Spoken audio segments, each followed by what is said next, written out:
kalau BPJS, karyawan BPJS, pejabat BPJS kalau sakit pakai BPJS atau pakai apa? Ini BPJS kesehatan itu sifatnya wajib. Jadi kami wajib dan kami adalah peserta BPJS, ya. Kemudian kami memang ada juga membayar sendiri. Membayar sendiri, ya, dipotong dari gaji kami untuk asuransi kesehatan tambahan. Assalamualaikum warahmatullahi wabarakatuh. Jumpa lagi dengan saya, Dr. Kornadi, dalam podcast Dr. Kornadi. Teman-teman semua, hari ini senang sekali saya bersama dan kedatangan tamu yang tidak asing bagi kita semua, Pak Iwan Sagani, apoteker MM. Assalamualaikum, Pak. Waalaikumsalam. Sehat, Pak? Alhamdulillah. Alhamdulillah. Kita berbicara tentang kesehatan dan seputar kehidupan, dan kita kali ini berbicara karena tamu kita Kepala Cabang Kantor Cabang BPJS Cabang Cibinong, dan kita berbicara seputar BPJS. Sebagaimana Undang-Undang Nomor 40 Tahun 2004 bahwa Sistem Jaminan Sosial Nasional, dan dalam hal ini penyelenggaranya adalah BPJS, Badan Penyelenggara Jaminan Sosial Kesehatan.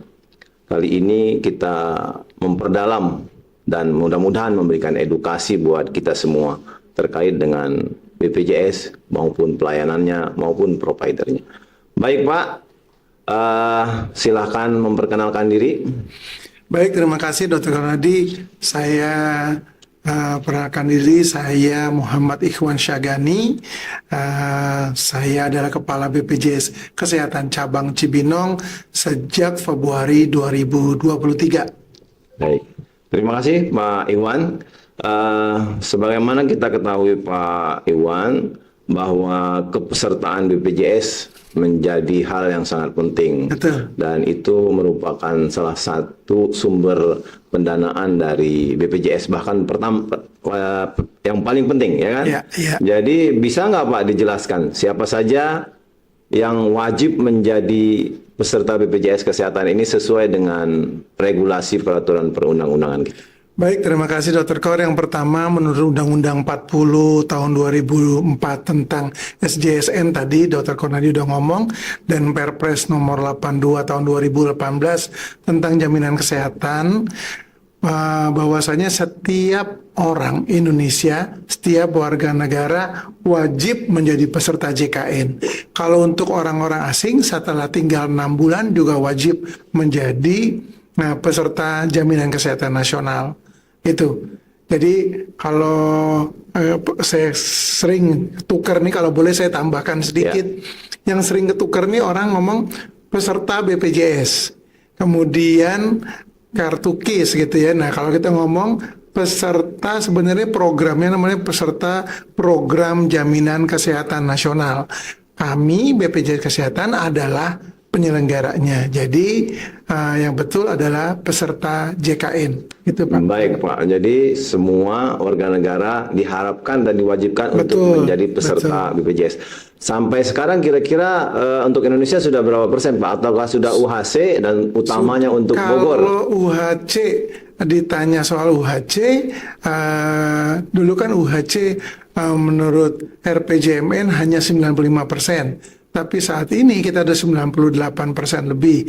Di Kabupaten Bogor sebelumnya memang sudah sampai 98%. Tetapi karena ada penambahan penduduk, terakhir menjadi 97,4% gitu ya. Nah, masih ada total 132.000 lagi masyarakat yang belum menjadi peserta JKN di Kabupaten Bogor. 132.000. Betul. Nah, itu kalau mereka nanti akan berobat atau perlu pelayanan kesehatan, jalan keluarnya seperti apa Pak kira-kira? Ini sebenarnya untuk kuota kepesertaan PD Pemda atau masyarakat. Dulu kita kenalnya PBI APBD, itu masih terbuka gitu ya, masih ada. Tetapi memang pendaftarannya melalui desa. Jadi bukan melalui BPJS Kesehatan. bagaimana kemudian apabila mereka sudah terlanjur dirawat di rumah sakit? Nah, memang jika di rumah sakit pemerintah, maka Dinas Kesehatan bersama dengan Dinsos membuat link pada rumah sakit untuk kemudian menginput datanya agar kemudian ditindaklanjuti oleh desa. Nah, itu memang lebih cepat biasanya karena kita ketahui bersama sesuai dengan Perpres bahwa maksimal pendaftarannya 3 hari, Ya. 3 hari atau sebelum pasien pulang. Jadi seperti itu pendaftaran. Jadi kalau untuk peserta yang belum terdaftar harus ikut UHC lewat desa. Betul, Baik, betul, Pak. betul. Baik Pak, tadi sudah disinggung terkait dengan PBI, APBD dan lain sebagainya. Sebenarnya ada berapa macam sih kepesertaan BPJS ini? Baik, yang pertama biasa kita kenal dengan peserta mandiri atau peserta bukan penerima upah atau PBPU. Nah, dia kemudian ada peserta pekerja penerima upah. Nah, ini yang formal, baik PPU pegawai negeri atau pegawai pemerintah dan PPU swasta. Ya. Kemudian penerima bantuan iuran. PBI yang JK itu jaminan kesehatan yang ditanggung oleh pemerintah pusat. Itu dulu namanya Jamkesmas. Nah, terus kemudian peserta PD Pemda, dulu namanya PBI APBD, sekarang penduduk yang didaftarkan oleh pemerintah daerah. Jadi ada 3 itu. Sebenarnya satu PPU. lagi bukan pekerja, contohnya dokter itu bisa apabila dia tidak terikat rumah sakit dia masih bisa masuk bukan pekerja. Seniman, kemudian owner perusahaan itu bisa masuk ke bukan pekerja. Jadi garis besarnya ada 2. PBI dan non PBI. Ya. Yang PBI tadi ada PD Pemda maupun APBN. PBI APBN. Kemudian bukan PBI itu ada PPU pekerja penerima upah, PBPU atau peserta mandiri, kemudian bukan pekerja. Bukan pekerja. Baik Pak, kira-kira kalau dari sisi kepesertaan, bagaimana kalau orang itu pengen menjadi atau ingin menjadi peserta BPJS? Kalau dulu kan sudah tuh. Terus misalnya dia sudah terdaftar di klinik A atau klinik B atau klinik puskesmas. Dia ingin pindah kepesertaan. Gimana caranya itu Pak? Nah, kita kalau saya garis bawahi dulu yang pindah kepesertaan maksudnya status peserta. Ya. Orang bisa saja dari PPU menjadi PBI APBD atau PD Pemda. Itu biasanya mereka ada PHK atau tidak bekerja lagi. Tidak bekerja, kemudian apabila kalau tidak bekerja itu sebenarnya masih ada itu setelah 6 bulan ya, 6 bulan bisa langsung dijamin oleh pemerintah, tetapi memang ada keputusan dari pengadilan bahwa dia memang sudah tidak bekerja lagi. Nah, kalau mereka mau jadi PD Pemda, maka harapan kami juga memang sesuai ketentuan saat ini mereka sebaiknya memang mengganti dulu identitas. Kalau mereka pegawai swasta, tentu pemerintah daerah dalam hal ini dinas sosial yang memverifikasi tidak akan memberikan mereka kepesertaan karena dianggap masih bekerja. Nah, kemudian nanti mereka bisa mendaftar melalui desa. Sebaliknya juga dari PD Pemda tadi yang ditanggung oleh pemerintah daerah ternyata kemudian bekerja gitu ya. Mereka mendapatkan kesempatan bisa bekerja, mereka tentu dijamin oleh perusahaan. Nah, terus juga apalagi PD Pemda kemudian dia saya udah mampu nih, udah bisa membiayai diri sendiri. Kemudian mau menjadi peserta mandiri bisa. Karena PD Pemda itu kan hanya kelas 3. Iya. Sedangkan kalau dia mandiri, aku mau kelas 2 atau kelas 1, silakan, itu bisa. Itu. Baik, jadi berarti ada proses pembayaran. Kira-kira berapa mekanisme proses pembayaran, dan kalaupun nanti misalnya telat bayar, apa sanksi yang diberikan atau diterima oleh para peserta ini? Oke, yang pertama soal iuran dulu saya sampaikan.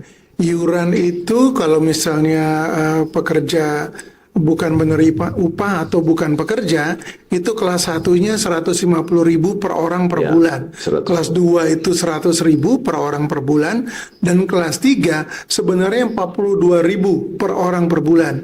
Tetapi yang dibayarkan oleh peserta mandiri adalah 35.000. 7.000 disubsidi oleh pemerintah pusat, 3.200 dan 2.800 3.200 betul, dan 2.800 disupport oleh pemerintah daerah. Oleh karena itu yang kelas 3 itu mandiri kita kenal juga dengan kelas subsidi dan tidak boleh naik kelas. Oh, jadi kelas 3 tidak bisa naik kelas. Untuk karena yang ada mandiri subsidi nggak itu, bisa ya. karena memang mereka pakai prestasi subsidi, Ya. mereka masih dibayarkan. Kemudian pembayaran itu maksimal tanggal 10 setiap bulan. Kalau kemudian mereka terlambat bayar, maka kartunya nonaktif. Nah, sekaligus saya sampaikan, ini yang paling penting. Kalau kartunya nonaktif, kemudian lewat dari kemudian mereka baru membayar setelah nonaktif, maka apabila peserta tersebut mendaftarkan kembali dan mau mendapatkan pelayanan rawat inap, maka dikenakan denda pelayanan rawat inap. Denda pelayanan rawat inap ini yang sering jadi masalah. Kadang-kadang peserta tuh nunggu, udah deh aku udah sehat nih, nggak mau bayar. Kadang bisa sampai 10 bulan, kadang bisa lebih dari setahun gitu ya. Nah, nanti akan kena denda pelayanan rawat inap itu besarannya adalah 5% dikali bulan tertunggak maksimal 12 bulan dikali tarif inasi bijis. Inasi bijis itu yang di rumah sakit. Ya. Maksimal denda pelayanannya adalah 30 juta rupiah. Jadi memang harapan kami jangan menunda pembayaran iuran gitu. Oleh sebab itu memang kami juga memberikan kemudahan untuk melalui mekanisme potong iuran dari perbankan gitu ya. Itu otomatis gitu supaya tidak kelupaan gitu. Jadi pesannya jangan sampai telat bayar, Jangan Pak, sampai supaya telat nggak bayar, kena denda pembayaran rawat inap. supaya nggak pertama tidak terkena kendala pada saat mau mendapatkan pelayanan, dan denda pelayanan rawat inap Yang jikalau lumayan memang besar. rawat inap. Baik, Pak. Terakhir terkait dengan kepesertaan ini, yang sering lupa oleh kita adalah tentang bayi yang baru lahir. Nah, itu gimana tuh, Pak? Bayi baru lahir itu harus didaftarkan maksimal 28 hari semenjak lahir. Kemudian setelah itu, nah itu masih memakai namanya bayi nyonya dulu. Ya. Tapi setelah 28 hari sampai maksimal 3 bulan gitu ya, itu diganti namanya. Nah, yang sering terjadi nih, masyarakat kita sering abai dalam mengurus data kependudukan.